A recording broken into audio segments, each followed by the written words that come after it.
20 after? Quarter after? Oh, good. Got 15 minutes. So this is Numbers, book of Numbers, chapter 14, right where we left off. So chapter 14, verse 1. So remember, the scouts have come back. They've expressed their opinions about things. They're afraid of the giants, etc. So chapter 14. At this, the whole community broke out with loud cries, and even at night the people wailed.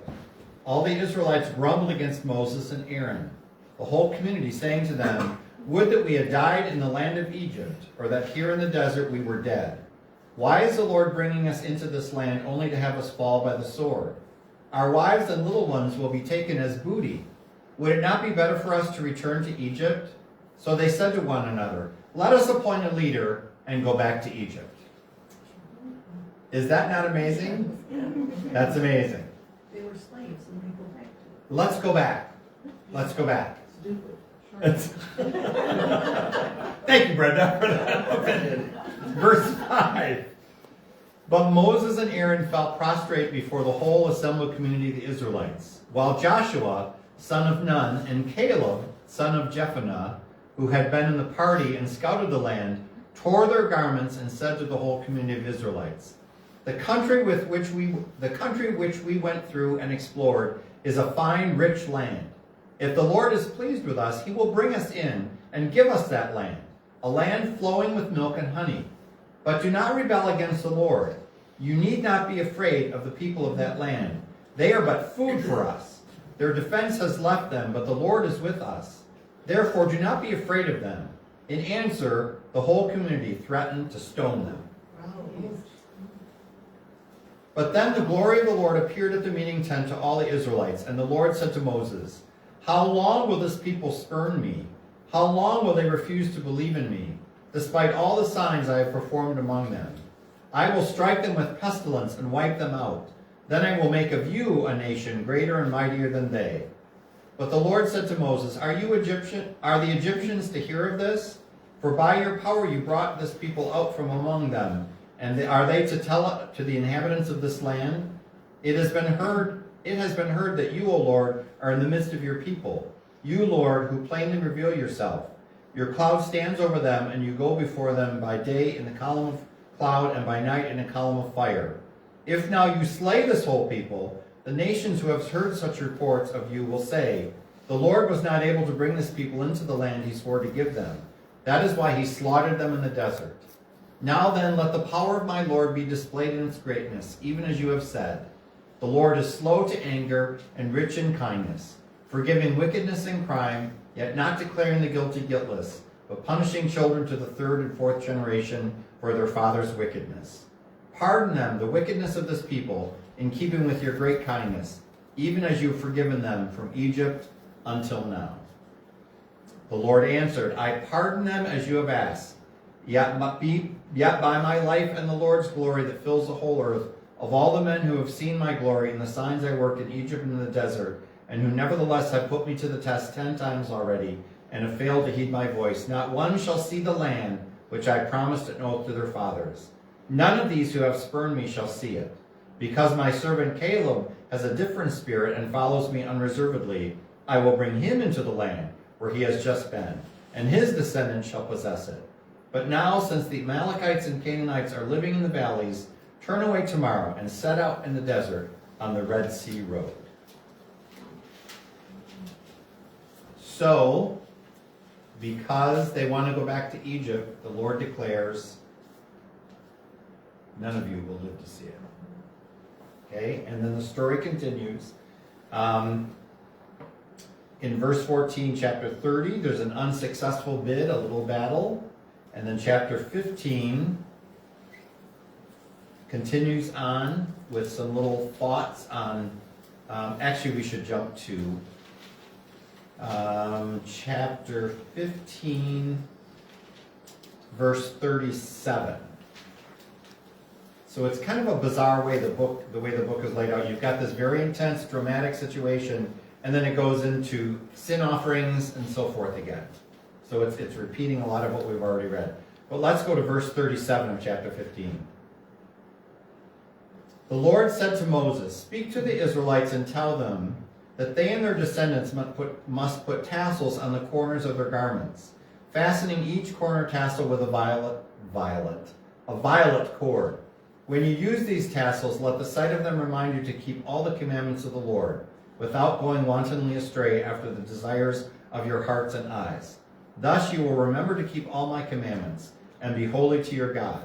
I, the Lord, am your God, who as God brought you out of Egypt, and that I, the Lord, may be your God."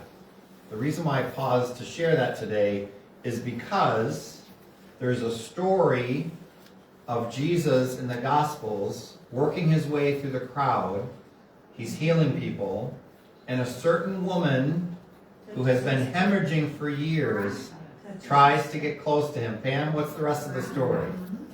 She touches him, and all of a sudden, I mean, there's crowds and mobs. And What does she say to herself, though?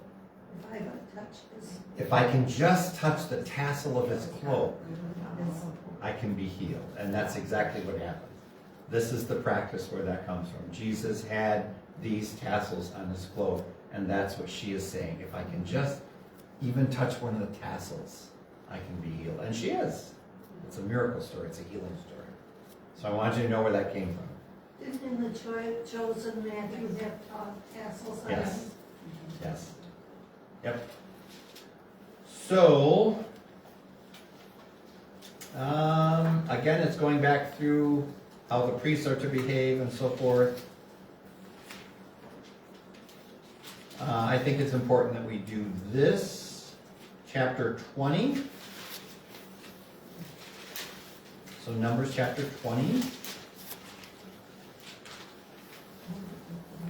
The whole Israelite community arrived in the desert of Zin in the first month, and the people settled at Kadesh.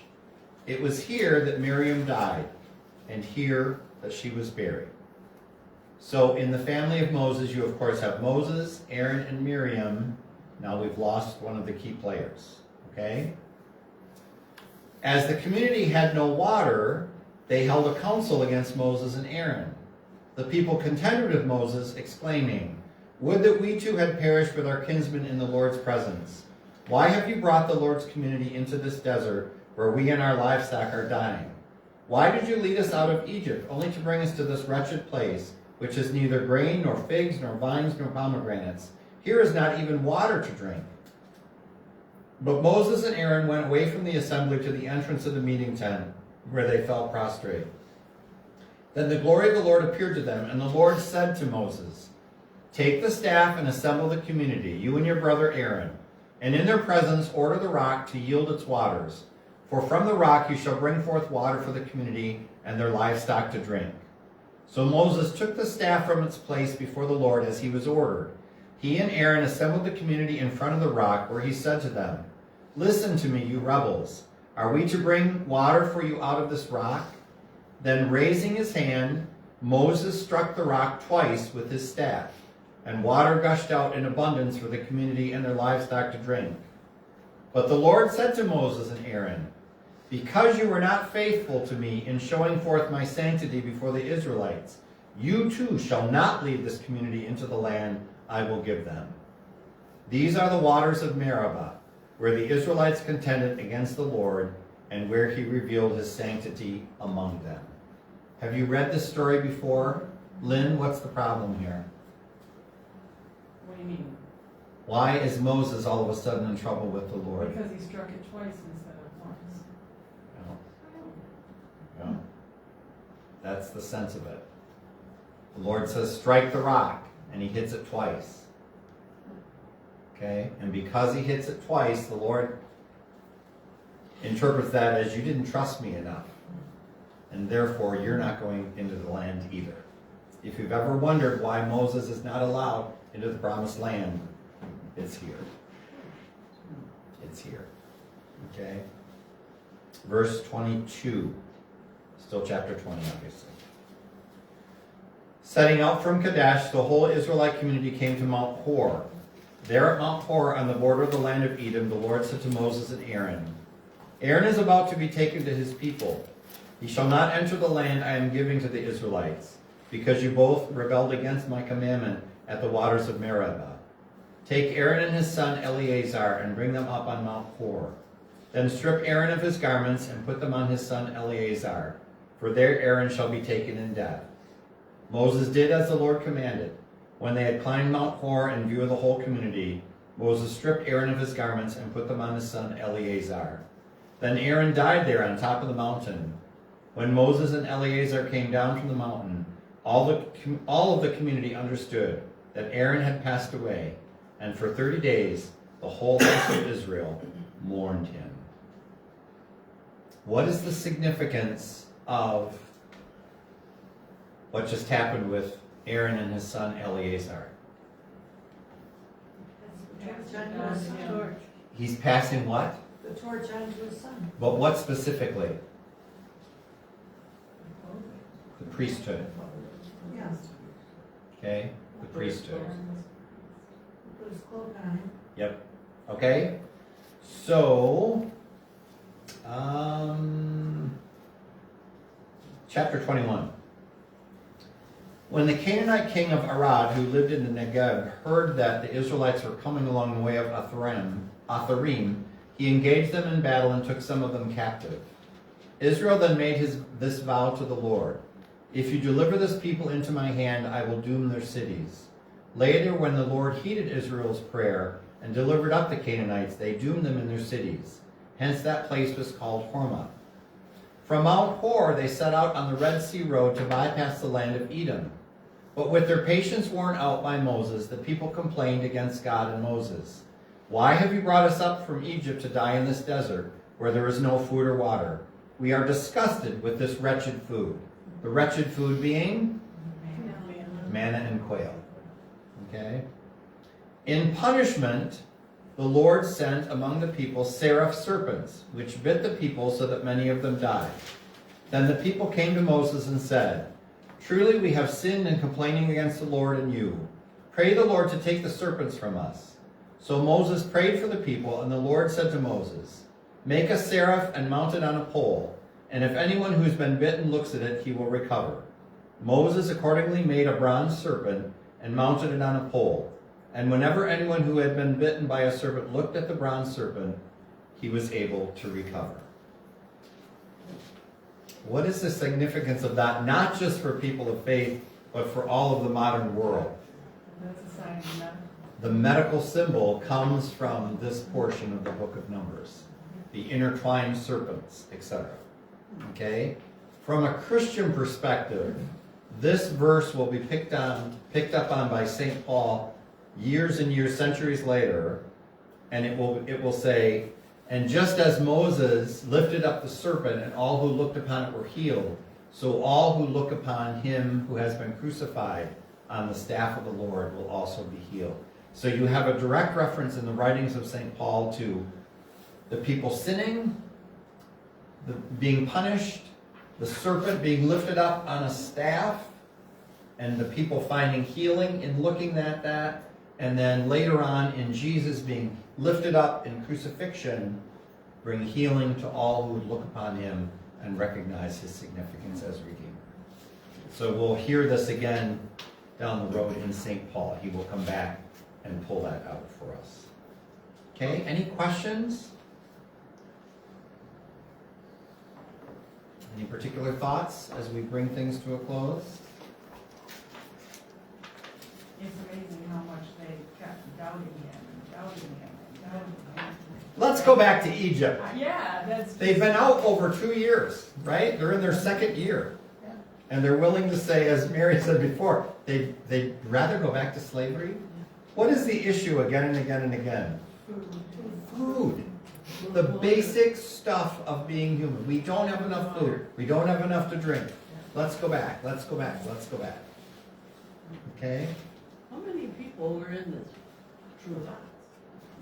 Well, if the census is to be believed, you've probably got at least 1 million people at this point. Maybe more than that, because they only counted the men, and that came to about 450, 480,000, something like that. So, That's amazing. so the book of Numbers is going to continue on with other stories of little battles and so forth, stages on the journey, traveling to Kadesh and so forth. At one point, they are successful. You've got a division of the booty. This is how you divide up the stuff that you've captured from the people. The officers get more, etc., etc. Okay, so the book of Numbers will be where we bring things to a close for today. If you want to go on and read the rest of it, but it's more of what we've just been reading. The significant stuff we hit in terms of Miriam is gone, Aaron is gone, and you now have Moses still as the leader, correct? But you also have two others that have risen in prominence now. What are they? Who are they? The son. Joshua, son of Nun, and Caleb. And of those two, we're going to hear more and more and more about Joshua, because he's the fiery military leader that's not afraid of nothing. Okay? So we'll pick up the story early in February. What did I tell you? February 3rd, I think it was? So Tuesday the 3rd, we'll pick it up from here. Just so you know, so you don't think I'm totally crazy, we're going to finish up with the story of Moses, and then we're going to go back to some of what is in Genesis, just so that we can fill in some of the gaps of where things go. The reason why we've done it this way is because, remember, earlier today it talked about the foreigners in their midst? Yeah. Most biblical scholars believe Exodus and the books that followed Exodus were the ones that were written first, as the people were coming into an identity of their own. And then they sat around and said, where do you people come from? And they compared the stories, and that is where Genesis comes from. So we're getting the original story now, the people coming together, the Israelites and the others, the other foreigners that are part of this group, heading to the promised land, and then we're going to see where some of the rootedness comes from in some of the stories and legends of Genesis. And that'll just be fun. Okay? When we get to Genesis, I'm also going to mention a couple of other sources, but we don't want to get into that today. But just know that when we're done with Genesis and Deuteronomy, Leviticus, Numbers, all these books, and we go back to Genesis as well as Exodus and everything we've been to, there's going to come a point where I know one or two of you are going to go, wait a minute, where do we get this from? Because it wasn't in Exodus and it wasn't in Genesis, and that's when I'll talk about there's some other ancient sources that are not part of the Bible that we still draw stuff from. Okay? Just to give you a little bit of a teaser, when were you taught about angels? Huh? First grade. When we were pretty young. In catechism or in Catholic school when we were pretty young. Okay, what's the story of the angels? What's the big story of the angels? Guardian angel. Not just guardian angels, what? They come to two camps. Yeah, they try to be greater than God and they fall from grace. What do you have? You have the ones that are obedient to the Lord and the ones that are, Right, okay? the rebels. And who's the leader of the rebels? Okay, where do we find that? The nuns. Yep. Because that's precisely an example where we're going to get through all this. We're going to go back to Genesis. We're going to catch some of those high points, and then you're going to look at me and say, where are the stories of the angels? It's not here. And so we'll talk about some other reading if you want to challenge yourself over the summer to do that, where some of that information is drawn from.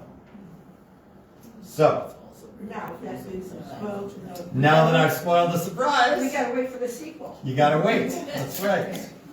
Next week, to be continued. Thank you, folks. Always good to be with you. Thank you. They